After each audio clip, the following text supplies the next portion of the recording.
In 1624, a small group of Dutch settlers stepped onto the southern tip of Manhattan Island. They carried more than tools and supplies. They carried a vision of trade, profit, and order. What they built would become New Amsterdam, the seed of New York. But behind the promise of prosperity lay challenges, rivalries, and controversies that shaped the city's soul. The Dutch did not come to Manhattan for adventure. They came for business. Their homeland, the Netherlands, was already one of the richest trading nations in Europe. Amsterdam was a hub of ships, merchants, and bankers. The Dutch had mastered the art of commerce.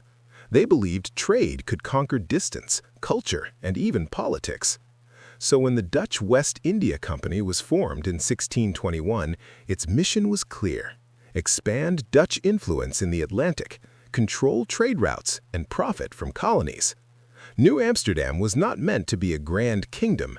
It was meant to be a business outpost. That is the first clue to understanding Dutch business culture in 17th century New York. How did a colony built for trade survive in a world of conflict? How did merchants balance profit with survival? That is the story we are about to unfold. The Dutch West India Company held a monopoly from the very beginning. When the company was chartered in 1621, it was granted exclusive rights to trade and govern in the Americas and West Africa. That meant only its ships could sail to New Netherland. Only its officials could approve business. No independent merchant could bypass its authority. This monopoly was both a strength and a weakness. It gave order, structure, and protection, but it also created resentment. Merchants wanted freedom, farmers wanted land, traders wanted independence. The seeds of controversy were planted as early as 1624, when the first settlers arrived on Manhattan Island. The first settlers focused on fur. Beaver pelts were the treasure of the Hudson Valley. The rivers and forests were rich with beavers, and their pelts were in high demand in Europe. By the 1620s and 1630s, beaver hats were fashionable and profitable across Amsterdam, Paris, and London. The Dutch quickly built alliances with Native American tribes, especially the Mohawks and the Mohicans. They exchanged iron tools, cloth, beads, and weapons for pelts. The alliances were fragile. The Mohawks and Mohicans had their own rivalries. In 1628, the Mohawks defeated the Mohicans in a war, shifting the balance of trade. Dutch merchants had to adapt quickly, favoring the Mohawks as their main suppliers. Meanwhile, the French were trading in Canada, especially around Quebec and Montreal. The English were expanding in New England, pressing westward. Every transaction carried risk. Every shipment of pelts could be lost to war, theft, or politics. The Dutch business culture in New Amsterdam was practical. Merchants kept detailed records of every trade. Contracts were written down and notarized. Disputes were settled in councils, often overseen by company officials. This gave a sense of order, but beneath this order was a constant struggle. Who controlled the profits? Who decided the rules? Was it the company directors in Amsterdam, the local officials in Manhattan, or the merchants themselves? One of the earliest controversies was land. In 1629, the Dutch introduced the patroonship system through the Charter of Freedoms and Exemptions.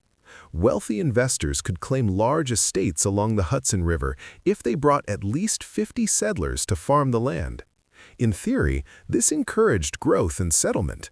In practice, it created inequality. Patroons became powerful landlords. The most famous was Kiliaan van Rensselaer, who established Rensselaerswyck near present-day Albany. His estate stretched for miles, and tenants owed him rent and labor. Settlers became tenants with limited rights.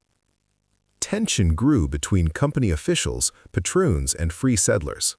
The company feared losing control to patroons who acted like independent rulers. Merchants in New Amsterdam complained that patroons restricted trade on their estates. Ordinary settlers felt trapped. They wanted freedom to farm their own land and trade their own goods, but the company demanded loyalty. The patroons demanded rent. The settlers were caught in the middle. But how did ordinary settlers feel? Many were frustrated. They had crossed the ocean for opportunity, but found themselves bound by rules and obligations. Some resisted by trading illegally with English merchants. Others moved north or west to escape patroon control. The company tried to enforce order, but resentment simmered. Another challenge was governance. The colony was ruled not by elected leaders, but by company directors in Amsterdam. Local officials were appointed. The most famous was Peter Stuyvesant, who became Director General in 1647. Stuyvesant was strict, proud, and determined to enforce order. He believed discipline was necessary for business to thrive. Strict order often clashes with human desire. Merchants wanted flexibility, settlers wanted voice, religious minorities wanted freedom. Stuyvesant's rule created both stability and resentment. The Dutch business culture was also shaped by diversity. New Amsterdam was not purely Dutch. Germans, Scandinavians, Africans, and Jews lived there.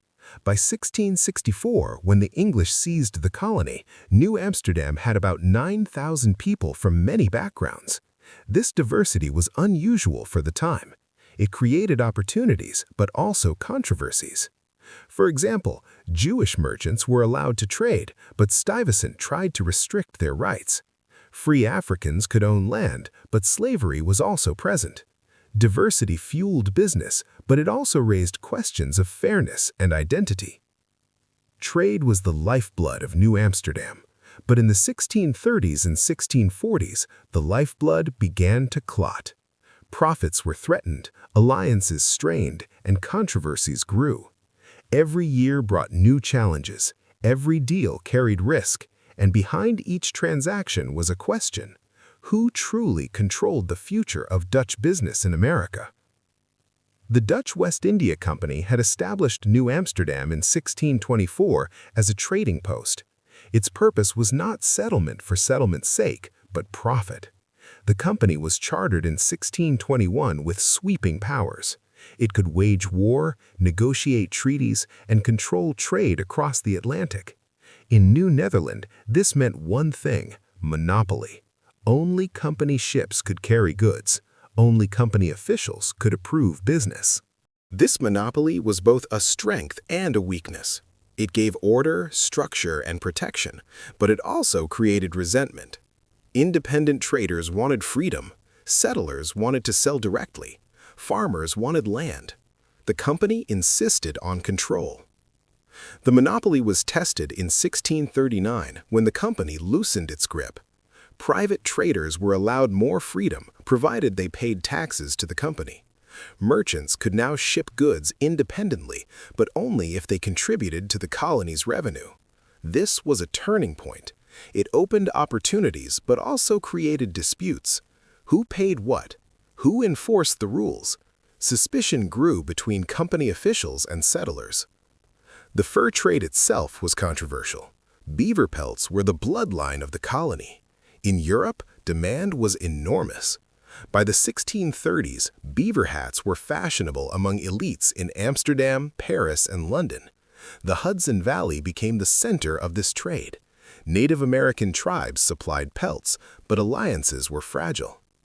In 1628, Dutch traders had secured strong ties with the Mohicans, but by 1630, the Mohawks emerged as key partners. The Mohawks, part of the Iroquois Confederacy, controlled access to pelts from the interior. Rivalry between tribes spilled into trade. The Mohawks fought the Mohicans, and Dutch merchants had to choose sides. Choosing meant profit, but it also meant risk. What happens when trade becomes war? The answer came in 1643 during Kieft's War. Willem Kieft, who governed New Netherland from 1638 to 1647, tried to impose a tax on local tribes to fund the colony. His decision was reckless. Native groups resisted. Violence erupted. Farms were burned. Settlers were killed. Trade collapsed. Merchants lost pelts. Settlers lost security. The controversy was clear. Should business exploit alliances or respect them? Kieft's choice showed the danger of greed. Another controversy was land speculation. In 1629, the company introduced the patronship system through the Charter of Freedoms and Exemptions. Wealthy investors could claim vast estates along the Hudson River if they brought at least 50 settlers to farm the land. The most famous patron was Kilian van Rensselaer, a diamond merchant from Amsterdam. His estate, Rensselaerswyk, near present-day Albany, became one of the largest private domains in North America. By the 1640s, Van Rensselaer's estate was thriving. Tenants farmed the land, paid rent, and traded under his authority. But smaller settlers complained. Patrons controlled trade on their lands. Tenants had little freedom. The company itself feared losing power to patrons who acted like independent rulers. Ordinary settlers were caught in the middle. Many had crossed the ocean for opportunity, but found themselves bound by obligations. They wanted freedom to farm their own land and trade their own goods. But the company demanded loyalty. The patrons demanded rent. The settlers faced restrictions at every turn. Some resisted by trading illegally with English merchants. Others moved north or west to escape patron control. This tension climaxed in 1640 when disputes between patrons and company officials grew heated. Merchants in New Amsterdam argued that patrons restricted free trade. Company directors in Amsterdam worried that patrons were building independent kingdoms. The controversy was not just about profit, it was about authority. Religion added another layer. In 1654, Jewish merchants arrived in New Amsterdam. They sought to trade freely. Peter Stuyvesant, who became Director General in 1647, tried to block them. He argued that only Christians should have rights. But company directors in Amsterdam overruled him. They valued profit over prejudice. This decision revealed a deep truth. Dutch business culture was pragmatic. Money often outweighed ideology. Jewish merchants gained rights, but resentment lingered. Diversity fueled trade, but it also fueled controversy. Slavery was another shadow. In 1626, the first enslaved Africans arrived in New Amsterdam. By the 1640s, enslaved labor was used in farms and construction. Yet some Africans gained partial freedom. In 1644, a group of enslaved men petitioned for release. They were granted half freedom. They could own land, but had to pay taxes and serve the company when called. This compromise reflected Dutch business culture, pragmatic, profit-driven, but controversial. English rivalry added pressure. By 1640, English settlers in Connecticut and New England were expanding. They traded with native tribes, often undercutting Dutch prices. In 1650, tensions peaked at the Treaty of Hartford. Dutch and English leaders met to settle borders. The English gained Connecticut, the Dutch kept New Netherland. But the treaty revealed weakness. Dutch merchants feared losing ground. Peter Stuyvesant arrived in New Amsterdam in May 1647.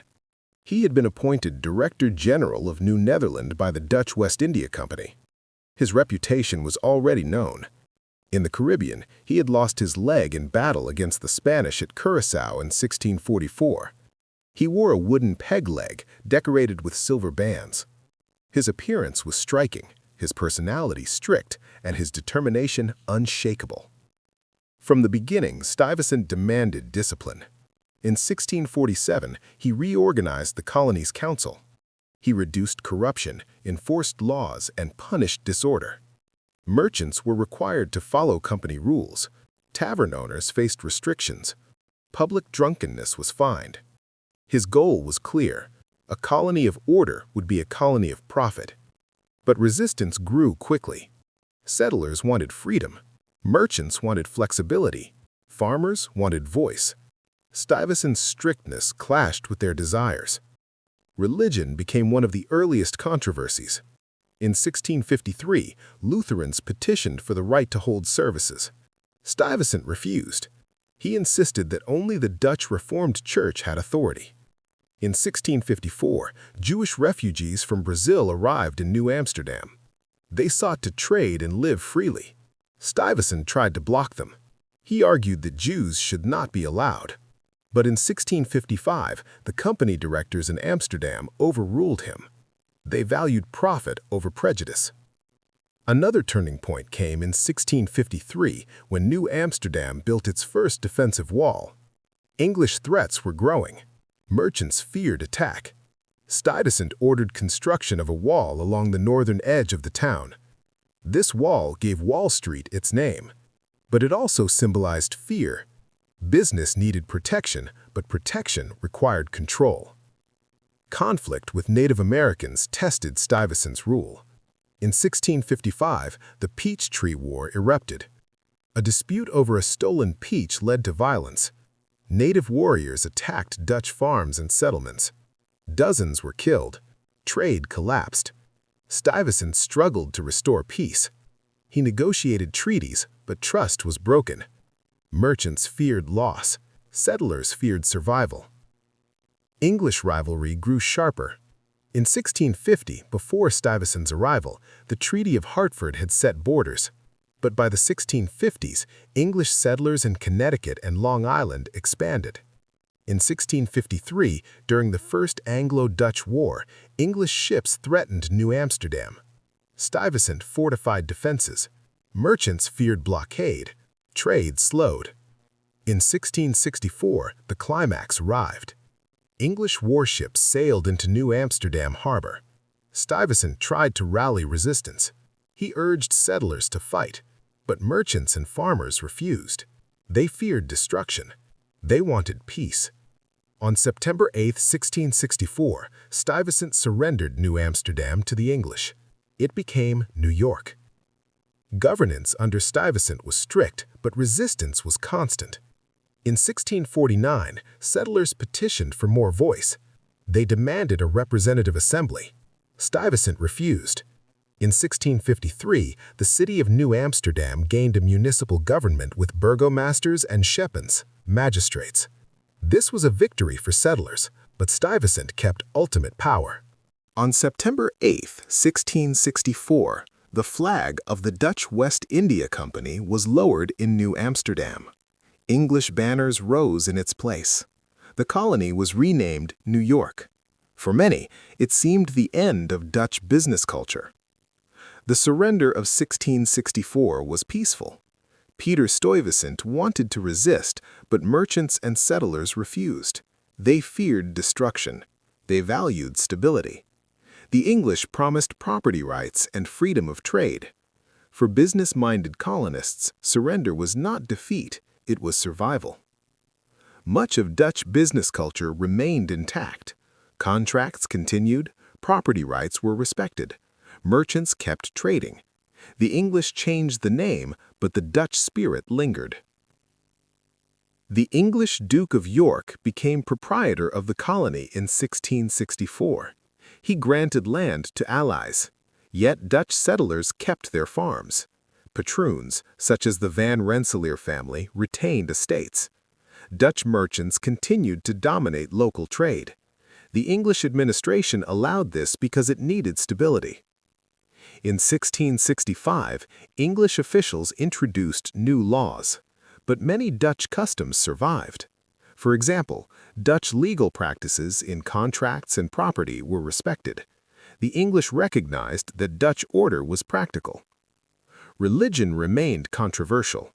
In 1664, the English promised freedom of worship. This was crucial. Under Stuyvesant, Lutherans and Jews had faced restrictions. Under English rule, diversity expanded. Dutch Reformed churches continued. Jewish merchants gained more freedom. This diversity strengthened trade. Trade itself shifted. Under Dutch rule, fur had been central. By the 1670s, English merchants expanded into grain, timber, and shipping. Yet Dutch traders remained active. They adapted to new markets. They kept their networks. The Hudson River remained a Dutch stronghold. In 1673, suspense returned. The Dutch briefly recaptured New York during the Third Anglo-Dutch War. For 1 year, the colony was New Orange. Dutch officials reinstated their authority. Merchants rejoiced. But in 1674, the Treaty of Westminster returned the colony to England. The loss was final. The legacy of Dutch business culture was visible in everyday life. Dutch families kept their language. Contracts were written in Dutch well into the 1680s and 90s. Dutch architecture shaped the city. Dutch customs in trade, such as detailed bookkeeping, continued. Dutch merchants introduced the practice of free trade Sundays. Markets opened after church services. This tradition survived under English rule. Another fact, Dutch weights and measures influenced local commerce until the late 17th century. Slavery remained part of business culture. Under Dutch rule, enslaved Africans had gained half freedom in 1644. Under English rule, slavery expanded. By the 1670s, enslaved labor was more widespread. Yet Dutch families continued to petition for rights for free Africans. The legacy of Dutch pragmatism lingered, though English expansion hardened slavery. By the 1680s, English merchants dominated Atlantic trade. Yet Dutch influence remained strong in local networks. Dutch farmers supplied grain, Dutch merchants controlled shipping routes along the Hudson. Dutch patroons retained estates. The colony was English in name, but Dutch in spirit. The Dutch had lost political power in 1674, but they did not lose their influence. Families such as the Van Rensselaers, the Schulers, and the Stuyvesants remained wealthy and respected. Their estates along the Hudson River continued to operate. Dutch farmers supplied grain, dairy, and timber.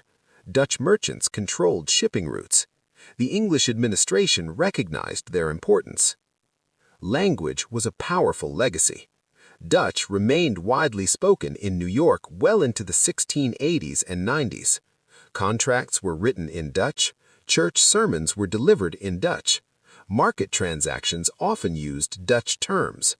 English officials tolerated this because it did not disrupt trade. Religion also carried legacy. The Dutch Reformed Church remained strong after 1674. Congregations gathered in familiar ways. Ministers preached in Dutch. Baptisms, marriages, and funerals followed Dutch traditions. These practices reinforced community bonds. They also supported business networks. Merchants trusted fellow church members. Deals were made within congregations. In 1682, English authorities recognized the Dutch Reformed Church officially. This was a victory for Dutch settlers. It allowed them to maintain their spiritual and social identity. Everyday business practices showed Dutch influence. Dutch merchants kept detailed ledgers. They recorded debts, credits, and contracts with precision. This habit of bookkeeping shaped New York's commercial culture. English merchants adopted similar methods. Markets reflected Dutch customs. In 1675, Sunday markets after church services were common. Farmers sold produce, merchants exchanged goods. These gatherings were social as well as economic. They reinforced Dutch rhythms of life. Dutch practices became part of New York's identity. Agriculture carried legacy too. Dutch houses with steep roofs and brick walls lined New York streets in the 1680s. Windmills dotted the landscape, grinding grain. These structures were practical, but they also symbolized heritage. English settlers often adopted Dutch building styles. Law and property rights showed Dutch influence. Under Dutch rule, contracts were respected. Property ownership was secure. After 1674, English officials kept these principles. Dutch settlers trusted that their farms and estates would remain theirs. This stability encouraged investment. Merchants continued to trade confidently. Dutch women retained more property rights than English women. Under Dutch law, women could inherit and manage estates. This practice continued in New York after 1674. It gave Dutch families resilience and influence. Enslavement expanded under English rule, but Dutch practices lingered. Free Africans who had gained half freedom in 1644 kept their land into the late 17th century. Dutch families often employed enslaved labor, but they also petitioned for rights for free Africans. This duality reflected Dutch pragmatism, profit-driven yet flexible. Politics shifted, but Dutch voices remained. In 1689, during Leisler's Rebellion, Jacob Leisler, a German-born merchant married into Dutch society, led a revolt against English elites. His support came largely from Dutch settlers. This event showed that Dutch influence was still strong. Business networks and cultural ties gave them political weight. The Dutch had surrendered in 1664 and again in 1674, but their influence did not vanish. Instead, it transformed. The English adopted Dutch practices because they worked. Contracts were reliable, property rights were secure, merchants were disciplined. These habits shaped New York's legal and economic foundation well into the 1700s. Dutch business culture became part of New York's DNA. One of the most important consequences was legal tradition. Dutch settlers had insisted on written contracts and detailed records since the 1620s. This habit carried forward. By the 1700s, English courts in New York still respected Dutch-style contracts. Property rights remained strong. Families passed land securely across generations. This stability encouraged investment. It gave merchants confidence. Another consequence was diversity in trade and society. In the 16th century, New Amsterdam had welcomed Germans, Scandinavians, Jews, and Africans. This diversity was unusual for the time. Under English rule, it expanded. By the 1700s, New York was one of the most diverse colonies in America. Dutch pragmatism had set the precedent. Profit mattered more than prejudice. What happens when diversity becomes strength? The answer was growth. New York thrived because it welcomed many peoples. Dutch business culture had opened the door.